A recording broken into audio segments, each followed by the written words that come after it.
Бруталната војна која започна Русија на европско тло ги стави на испит НАТО, Европската унија, колективната безбедност која може да се зачува само со трансатлантска соработка. Ова се дел од пораки од конференцијата насловена како навигација на мултиполарноста, стратешките политики на НАТО, Европската унија и Југоисточна Европа во организација на Фондацијата Конрад Аденауер и Центарот за европски студии Вилфред Мартенс од Брисел, која се одржа во Скопје, од која беше испратена порака дека проширувањето на унијата исто така дел од колективната безбедност на Европа.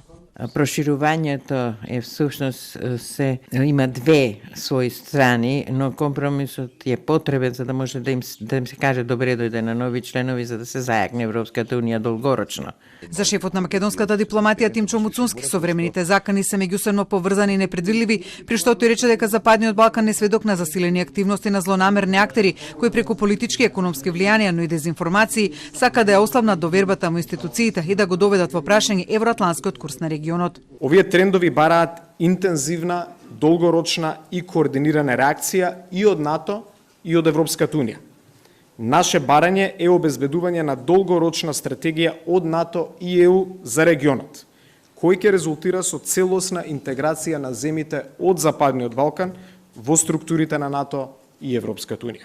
За подготвеноста на САД да се грижа за трансатлантската безбедност, порака испрети американската амбасадорка Анџела Агелер. Соединените американски држави стојат цврсто зад НАТО и нашите НАТО сојузници. Ние сме посветени да обезбедиме таа да остане најсилна алијанса и да биде најподготвена да се справи со потребите што пред неа ги поставува сегашноста. Амбасадорката на Германија Петра Дрекслер пак рече дека секој мора да го даде својот придонес во јакнење на колективната безбедност, но и дека трансатлантската соработка мора да се фокусира на јакнење на безбедносното партнерство, инвестирање во економиите и јакнење на Европа. Тоа значи и реформи внатре и проширување.